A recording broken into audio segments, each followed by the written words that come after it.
समय हमारे साथ जाने माने कथावाचक देवकीनंदन ठाकुर हैं, जो 16 नवंबर को सनातन धर्म संसद भी लगा रहे हैं। देवकीनंदन जी, आपका अभिनंदन है। चुनाव में जाति धर्म के मुद्दे पर बहुत तनाव है। कोई वोट जिहाद की बात कर रहा है तो कोई इसे धर्म युद्ध की तरह देख रहा है। आप क्या कहना चाहते हैं? ये तो हमारे साथ अंग्रेजों के ज़माने से होता आ रहा है कि जो भी व्यक्ति हम लोगों के ऊपर शासन करना चाहता है, सबसे पहला काम करता है डिवाइड एंड रूल। वो डिवाइड करके फिर हम पे रूल करना चाहता है, और यही हमारे साथ होता आ रहा है। और ये दुर्भाग्य हमारी किस्मत में है कि हम लोगों को बांट बांट कर हमारे हित की कोई बात नहीं करता है, और हमारे हित की बात किए बगैर सिर्फ अपने स्वार्थ को सिद्ध करते हैं, और कुर्सियों के चक्कर में हम लोगों को विभाजनकारी राजनीति का शिकार बना देते हैं। प्रधानमंत्री कहते हैं एक रहोगे तो सेफ रहोगे, योगी आदित्यनाथ कहते हैं बटोंगे तो कटोंगे। तो देवकीनंदन ठाकुर की जो धर्म संसद है वो भी क्या इसी का एक्सटेंशन है? और विपक्ष तो कह रहा है यही बांटने का काम है, यही नफरत भरा एजेंडा है जो धर्म गुरुओं के साथ मिलकर प्रधानमंत्री और सीएम कर रहे हैं। देखिए, धर्म गुरुओं को अगर आप इसका निशाना बनाएंगे तो ये गलत है। मेरे विचार से बहुत ज़्यादा गलत इसलिए है कि धर्म गुरु जोड़ते हैं, तोड़ते नहीं है, बांटते नहीं है। एक है तो सेफ है, सही एकदम। नारा है। अब हम आपसे एक बात पूछना चाह रहे हैं, एक लकड़ी को तो कोई भी तोड़ देता है, लेकिन एक गट्ठर होगा 10-15 लकड़ियों का, कोई तोड़ पाएगा? कांग्रेस के राष्ट्रीय अध्यक्ष कह रहे हैं कि योगी आदित्यनाथ जब बटेंगे और कटेंगे की बात करते हैं तो ये आतंकियों की तरह की भाषा है।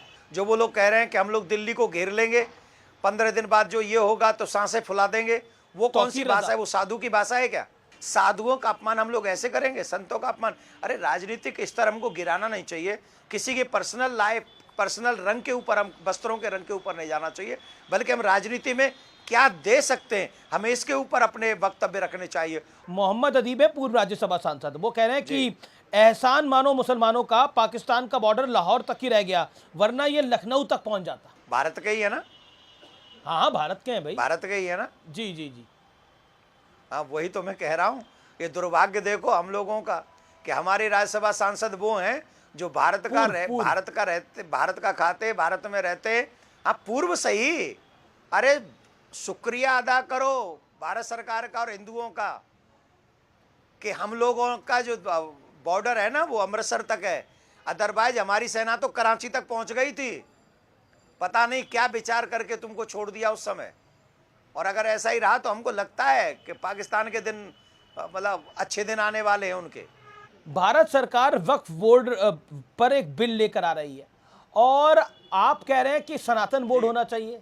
अमीश जी, आप इतने बड़े पत्रकार हैं, आप जब अपने पत्रकारिता करते टीवी पे, अब जब कोई न्यूज़ देते, पूरे देश में बहुत लोग आपसे जुड़े हुए हैं और जो आपको सुनते हैं। आप और आपका चैनल अपने आप में बहुत बड़ी प्रसिद्धि प्राप्त किए हुए है। ईमानदारी से बताओ, क्या ये संविधान का अपमान नहीं है? भारत जिस समय आज़ाद हुआ, आज़ादी के बाद भारत में वक्फ बोर्ड बनाया गया, और वक्फ बोर्ड बनाते समय सनातन बोर्ड का बिल्कुल भी ध्यान नहीं रखा गया।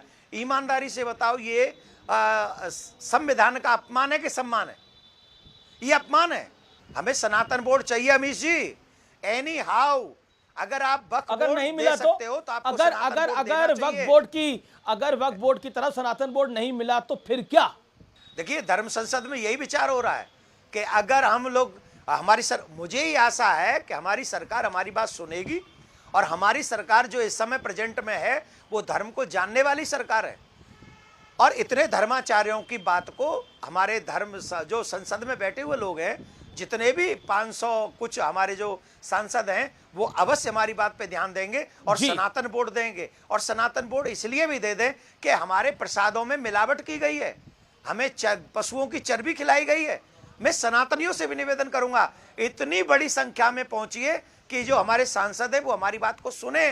इस देश में एक नारा लगा था, जिसकी जितनी भागीदारी उसकी उतनी हिस्सेदारी, संख्या बारी उतनी उसकी भागीदारी। तो अब लगाओ, हाँ, जिसकी जितनी संख्या बारी यही है ना, तो सनातनियों की संख्या लगाओ, हिंदुओं की संख्या लगाओ कितनी है, वक्फ बोर्ड वालों की संख्या लगाओ, जितनी संख्या उनकी है उतना भूमि उनको मिल गई। अब उसके प्लस करके 83-84% हिंदू हैं, उनकी ध्यान करके सरकार को उतनी भूमि